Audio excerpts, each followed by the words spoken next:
Listen, guys, January 2022. It's been one hell of a week. I am. Sure has. I am. What's the word? Okay, let's start over. All right. Easy confused. I don't know. Whew, Knackered. Knackered. All right. Okay. All right. Here we go. 3, 2. All right. I listen. We were getting ready to start, and we had to cut and come back at this because my brain completely shut down. We're tired. We're tired. We've had one hell of a week, and as I was looking for the word, Jason jumped in and filled it in with the word knackered, and it just made me laugh because it's accurate. It feels timely. It does. But we are not one you hear too often. Yeah, we are knackered for sure. Knackered.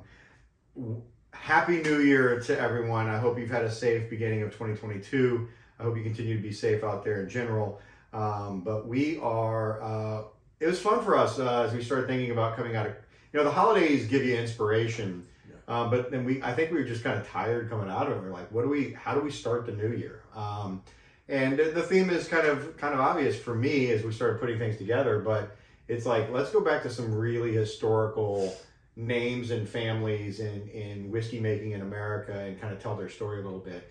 If you watched the last video for the Society, we introduced Jimmy and Eddie Russell of Wild Turkey fame, one of the longest distillers in the history of American whiskey, as well as two folks that make up over 100 years of master distillers for Wild Turkey. But we thought from that kind of legendary standpoint for Wild Turkey, one thing, Wild Turkey is not that expensive of any level. We decided to go with a little Mr. Booker Noe. Booker Noe is again, legendary figure in bourbon making in Kentucky. Grandson of Fred. That's his dad. Jim Beam Jim himself. Beam. Sorry, Jim Beam. Yeah, His dad is Fred. Yeah, but, grandson of Jim Beam. Yeah. I mean, this guy's been making whiskey in rick houses, or at least he played as a child in rick houses and was making his own bourbon. Well, I think he still lives on the same property. Yeah, in the same house as the original Jim Beam's house. Well, no longer alive. No longer alive. No, but Fred. Oh yeah. So lives in the house. Anyways, but he is a legendary figure. Coined the phrase small batch. Yeah. Like we start talking about small batch bourbons that didn't exist before Booker Noe. On his deathbed to his son, one of the things he told him was just make sure that they don't mess up my Bookers. Don't touch my Bookers. Yeah. So they didn't. He left a legacy. So they didn't. They don't touch the Bookers. And what does that mean? So Booker's is now, and what's kind of cool about this, and I wish I got into this collecting earlier, because it's not my go-to style, but my style has changed a lot, even since we've been doing this. Oh, yeah. And now I'm wishing I had more to explore, but I'm really just wishing, because I am an obsessive compulsive collector, what they come out with is a seasonal release, so 4 releases per year. So every year is a blank, or every release is a blank batch. And there's a 1, 2, 3, and 4 every year. I've got a cool 2017 up there, and I've got some randoms, but it wasn't until these two guys that I started going, well, wouldn't it be cool if just every quarter I bought one, and I started having a quarterly release of each of the Bookers. But we're going to open one. Actually, we just opened one. We've never opened it. We haven't tasted it. I've not. We literally just took the wax off, and we're going to pull this guy for you, and we're going to try it live with you. First time we've ever done it. Yeah, we've never done it that way. We didn't prep for this. Yeah. There's no tasting notes. We're going to go through this together. Yeah. The cool thing about Bookers is these are uncut, unfiltered. This is bourbon making at its purest form. It is, Booker's old favorite recipe and mash bill that he ages in the center of the rickhouse, where he feels like the humidity, heat, and all those things are just right. They don't touch it. They don't cut it. It's not filtered. And every single one of these are all kind of like hand, they kind of label like what it is. It's not hand, it is like a label. But they put these little stickers on them. And every one kind of comes as a different color. You can see this guy's blue right here. This is 2021. This is batch 3. And it comes in at just under 63% alcohol. So it's a heavy hitter. It's a heavy hitter. And it tells you exactly how old it is. So this guy, watch my glasses, 6 years, 5 months, and 0 days. So 6 years, 5 months on the nose, and about 126 proof. And what I found interesting about this was that there's different levels to the rickhouse. Yeah. And there's a percentage taken out of each of those center barrels from each level. Yeah. Which I found. And they tell you exactly what it is. Pretty fascinating, and yeah. they really break it down for you. So the cool thing, if you go to their website too, like you can see like the current batch release, the previous batch release, and the next batch release, and read notes about them. Yeah. And it tells you the rick makeup and the actual age. But they try to keep it pretty consistent with just slightly different blending. But the fact that it's uncut and unfiltered, the color on this guy is crazy. I know it's really dark in here, but there's just a deep wood amber color to it. It's got a lot of color. Ironically enough, I'm so excited to pour it because as I poured it and I did this guy, we had to do a quick COVID check. Because like you're definitely taking tests after this. Yeah, because we instantly were like, man, 130 proof. Yeah. I'm not getting a lot. I don't smell anything. Yeah, and I think it's just because it's been sealed and bottled and there's no air in there. Yeah. So as we pour it, excuse me. Oh, there it is. Oh God, test now. I think we're gonna get a lot more out of it. So I can get. I mean, there's some oakiness to this guy. For sure. It's definitely hidden in there. So, well, we may get the smell, hopefully, on the pour. Thank you. You're welcome. So, still nothing? I mean, I feel like I should get a deeper smell than I am. Hey,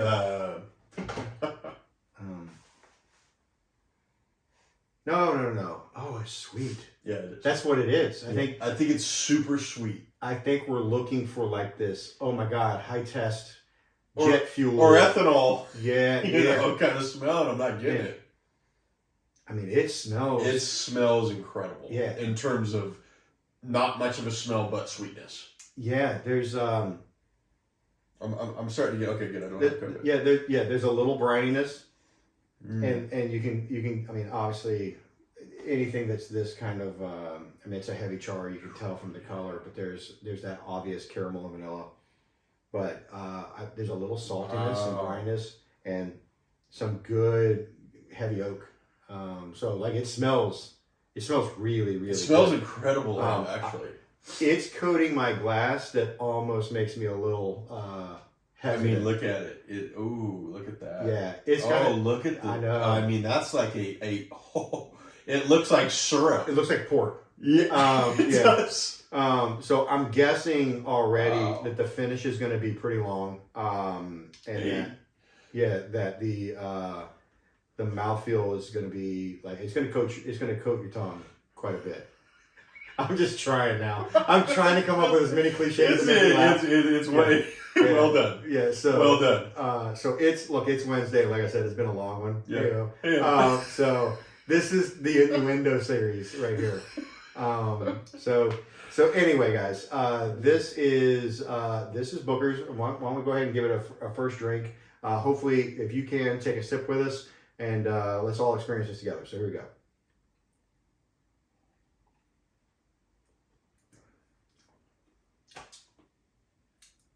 Wow, that is an interesting. There is an alcoholic bite where you instantly know it's high proof. For sure. You know it's uncut. Yeah. I believe that unfiltered note is giving it an oiliness and a viscosity, like a thickness, that hides the heat really, really well. Yeah. I could drink this around a fire. For sure. Forever. Yeah. This is when I don't think I've ever tasted any whiskey or bourbon with that sharp of whatever it is that I just tasted in the very beginning, but it was sweet and shocking to the palate for me. Yeah, well, that's cool. This is cool. I like you guys seeing this. This is when you haven't had time to think about it. And I'm getting like an herbal smell okay to it, which is interesting. This is, hey, by the way, this is Jason doing his first tasting without me kind of saying this is what I think you should taste, but him offering up his own unique like kind of take on it. I get a little herbal smell to okay. it. No, I get what you're saying. There is like one of the things that I made here recently was this was on playoff weekend this past weekend. I made homemade potato salad from scratch, and I've learned that I just love such an excessive amount of dill and fresh dill in my potato salad. I put them on the deviled eggs that I brought over. Oh, those are delicious. But I also realized that some certain smells and tastes just get into my brain, and I can't help but pick up on it again. But I'm getting like this dill tarragon.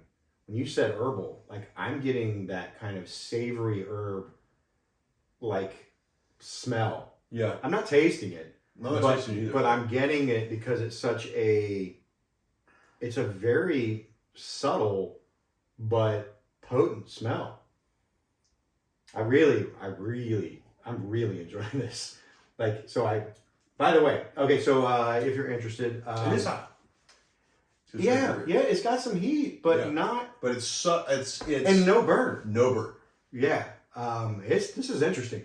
So it's very interesting. Yeah, so now I can tell you for sure, I'm going to be collecting quarterly releases. I'm upset that I've passed on it so many times for years. Where I'm like, it's overpriced. I'm not going to get that. I instantly regretted it when I took my first sip. Well, and now here's the other cool thing. Like, look, I don't think they're stupid, and we're suckers as a society for the most part when it comes to marketing. But I think it's a beautiful, well done packaging. So for every one of these guys, the bottle's gorgeous. The unique stickers are all cool, and all of them when they call them their batches. So by the way, so you are having I can't believe I can't read it anymore. This is the Bardstown batch. So we have Bardstown batch. This is the Strangers batch. We have a Front Porch batch up there from 2017. So there's a story behind every one of them. And he calls them that based on memories of his life with his dad. I'm getting a little herbal mint, which is crazy. Okay. I don't know where I'm getting that from, but no. Well, herbal. I mean, a mint is. We've talked about it in certain other profiles that we get mint.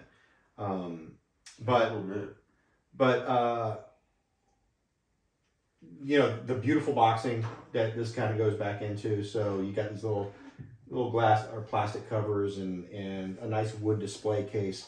So these things just look great. There you go. Here's your tasting card. Oh, an actual tasting card. So, makes amazing gifts, but even if you just want to put on a display, you're going to be able to get like some really nice waxed bottles that are perfect for conversation pieces. And listen, I'm telling you, it's been a long time since I even opened the old 2017s. My flavor profile has probably changed a lot since then. But this guy's really kind of blown me away from something that I know is a common bourbon. Like this isn't unusual. It's just something I don't drink a lot. Yeah. And for somebody who I feel like has evolved my taste a lot, this really itches a lot of scratches. It scratches a lot of itches. It does both. This actually says, "Today I live in the same house in Bardstown that my great grandfather Jim Beaton lived in." Yeah, there it is. Yeah. That's Fred, right? Yeah. Yeah. So, man, incredible finish.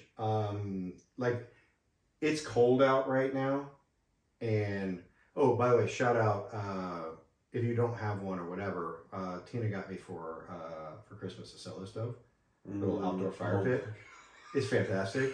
I'm a big fan now. It's the never-ending. Yeah. make sure you have plenty of time on your hands if you're going to build a fire because it doesn't go out. No. There's a night that we were just almost like crying. I just want to go to bed. But the fire wouldn't go out. So we were up till like 2:30 in the morning. It'll literally take a piece of wood like 12 hours. But so, it was awesome.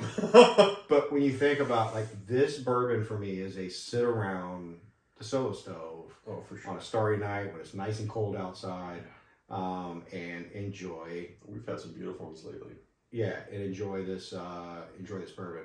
Well, it's a cast strength, you know. I think this is a cast strength. Well, it's uncut. Yeah, uncut. So, yeah. It's delicious. I really do believe the unfiltered aspect of it for me is maybe what just keeps it from being overwhelming. Yeah. You know, that mouthfeel and that oiliness and that heavier body keeps it from being something that you're like, oh man, I like it. I couldn't drink a lot of that. I feel like after a glass of this, I could drink a lot of this, which is not a good recipe. But not a 120, but no. So, and like I said, so you get a nice display case, you get all this kind of stuff. On release, these bottles will range. 3 years ago, they were $75. Now they're $100. So anytime these come out right now, they're $99. They were at, believe it or not, neither one of these. I didn't get the one.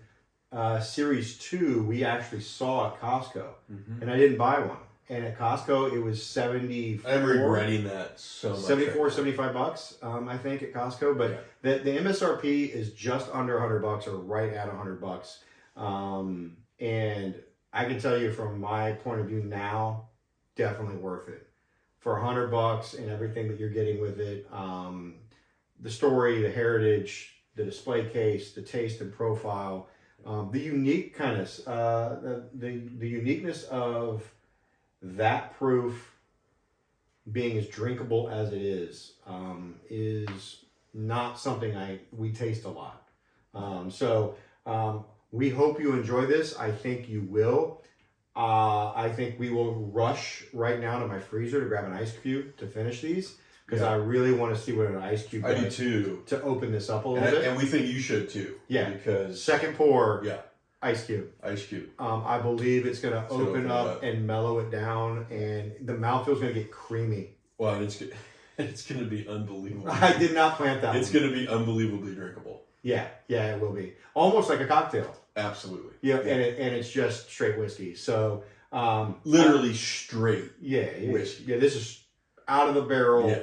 After 6.5 years, untouched.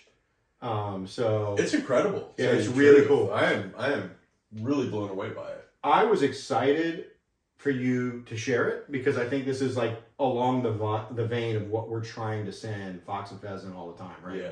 This, you might see it, you don't know if you should pull the trigger, but you might see it and you should. Well, and you know, the last one we sent was the Stellum. Yeah. And this is kind of in the same vein. Obviously, it's unfiltered and, you know, completely different kind of, you know, way. So where's the same vein? Well, it's 120 proof. Oh, yeah. And so it's just a different version of a higher octane. We definitely need, and on that, because I've noticed the last couple of trends, I've got February's pour. So there's your teaser. Because we're gonna bring it back down. We're not gonna keep it hot, but I'm really excited to show you the versatility of whiskey. So you've had Stellum, which is like a cool cutting edge way of cutting. This is American whiskey making. Well, that's in a old bottle. school. Old school. This is the uncut. original. Yeah.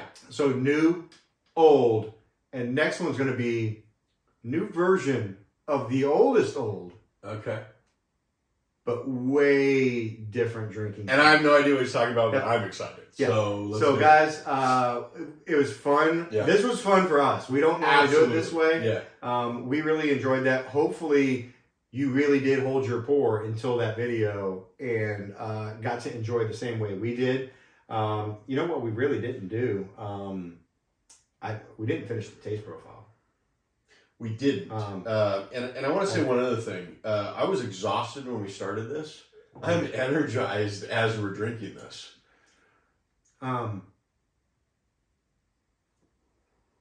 orange apricot into vanilla, heavy oak.